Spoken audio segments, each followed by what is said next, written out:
சென்னையில் இன்றும் நாளையும் வாக்காளர் பெயர் சேர்ப்பு முகாம் நடைபெறுகிறது. இதுகுறித்த கூடுதல் விவரங்களோடு இணைகிறார் எமது செய்தியாளர் சிவகுமார். வணக்கம் சிவகுமார், கூடுதல் விவரங்களை பகிரலாம்.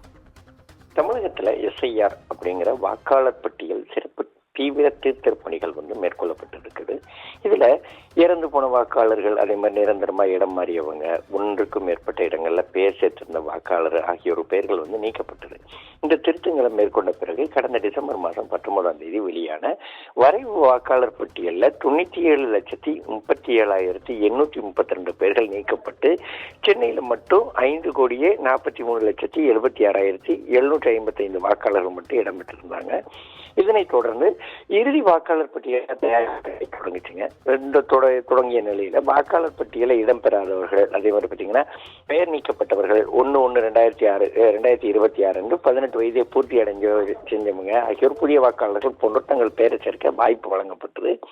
இதன்படி பெயர் நீக்கம், முகவரி திருத்தம் ஆகியவற்றுக்காக கடந்த டிசம்பர் 27, 28 மற்றும் ஜனவரி 3, 4 ஆகிய தேதிகளில் சிறப்பு முகாம்களை இந்திய தேர்தல் கமிஷன் நடத்துச்சு. இதுவரை வாக்காளர் பட்டியல்ல பெயர் சேர்க்க 15,22,000 பேரும், பெயரை நீக்க 71,222 பேர் மட்டுமே விண்ணப்பிச்சிருக்கிறாங்க.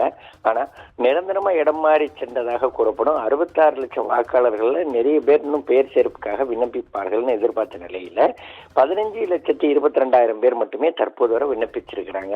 மீதமுள்ள 53 லட்சம் பேர் பெயர் என்ன பெயர் சேர்ப்புக்கு விண்ணப்பிக்கல அப்படிங்கிறது குறிப்பிடத்தக்க ஒரு விஷயமாக இருக்குது. இந்நிலையில தேர்தல் ஆணையம் வாக்காளர் பட்டியல்ல பெயர் சேர்க்க கால அவகாசத்தை வரும் 30ஆம் தேதி வரை நீட்டிக்கப்பட்டுள்ளது. அதே மாதிரி சென்னை மாவட்டத்துக்கு உட்பட்ட 16 சட்டமன்ற தொகுதிகளில் தகுதியுள்ள குடிமக்கள் விண்ணப்பங்களை சமர்ப்பிக்க வசதியாக வருகிற 24, அதாவது இன்னைக்கு, அதே மாதிரி நாளை ஞாயிற்றுக்கிழமை ஆகிய தேதிகளில் 4079 வாக்குச்சாவடி மையங்கள்ல வாக்காளர் பட்டியல் சிறப்பு தீவிர திருத்த முகாம்கள் நடைபெற இருக்குது. முகாம்கள்ல வரைவு வாக்காளர் பட்டியலில் இடம்பெறாத நபர்கள் மற்றும் 18 வயதுக்கு தகுதியுள்ள நபர்கள் பதிவு மாற உறுதிமொழி படிவத்தோடு சேர்த்து கொடுத்து தங்கள் பெயரை சேர்த்துக்கலாம் அப்படின்னு சொல்லி அறிவிக்கப்பட்டிருக்கு.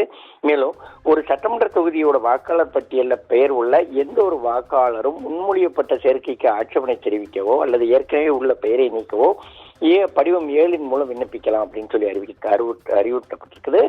முகவரி மாற்றம், திருத்தம் செய்தல், வாக்காளர் புகைப்பட அடையாள அட்டை பாட்டம் செய்ய, அதே மாதிரி மாற்றுத்திறனாளிகள் வாக்காளர்கள் என்பது குறித்த கோரிக்கை உடையவர்கள் படிவம் 8 பூர்த்தி செஞ்சு விண்ணப்பிக்கணும் அப்படின்னு சொல்லி அறிவுறுத்தப்பட்டிருக்குது.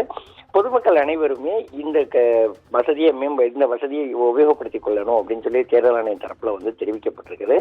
இந்த திருத்தப் பணிகள் மேற்கொள்ளப்பட்ட பிறகு இறுதி வாக்காளர் பட்டியலானது ஏற்கனவே நிர்ணயிக்கப்பட்ட தேதியில், அதாவது பிப்ரவரி 17ஆம் தேதி வெளியிடப்படும் அப்படின்னு சொல்லி தேர்தல் ஆணையம் அறிவிச்சிருக்கிற நிலையில இதன் பிறகு அந்த வாக்காளர் படிவம் இறுதி வாக்காளர் பட்டியல் பிப்ரவரி மாதம் வெளியிடப்படும் அப்படின்னு சொல்லி தற்போது தெரிவிக்கப்பட்டிருக்கிறது. ரூபி,